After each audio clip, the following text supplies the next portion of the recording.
d'opinion. Donc, il y a un chemin que nous voulons poursuivre. Nous ne le poursuivons pas comme la droite. La politique de la gauche, le sérieux de gauche, c'est pas le sérieux de droite, parce qu'il y a une notion qui est totalement étrangère à la droite, qui sera, nous, une feuille de route pour nous. C'est la rigueur de gauche est plus brutale et plus hypocrite. Laissons-les pour l'instant à leur convalescence et à leur congrès. Mais si vous voulez, pour nous, il y a la justice qui est au cœur de tout. Bon, donc si vous voulez, je vous réponds sur le fond d'abord. Mais après, il y a une deuxième chose qui est aussi importante et même davantage, c'est que François Hollande a toujours conçu son quinquennat comme comportant deux temps. Il y a un premier temps qui est le temps du redressement. Oui, nous héritons d'une situation difficile.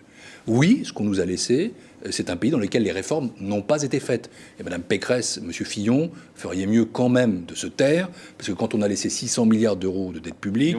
Vous menez la France dans le mur, là, avec votre politique. Mais écoutez, franchement, ils nous ont laissés au bord de ça. Et c'est à nous maintenant de surmonter toutes leurs erreurs.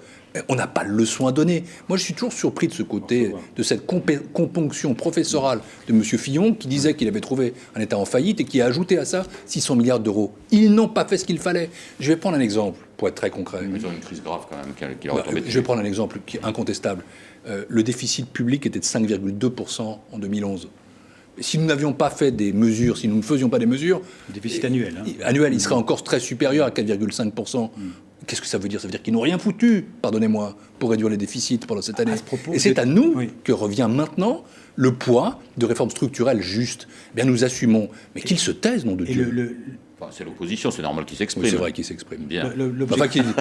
Permettez-moi de dire quand même qu'ils disent n'importe quoi et que ce côté donneur de leçons pharo de M. Fillon n'a aucun sens quant à Mme Pécresse. Quand on a laissé les comptes publics dans l'état où elle les a laissés, on ne vient pas, là encore, administrer des leçons. L'objectif, c'est toujours l'équilibre en 2017.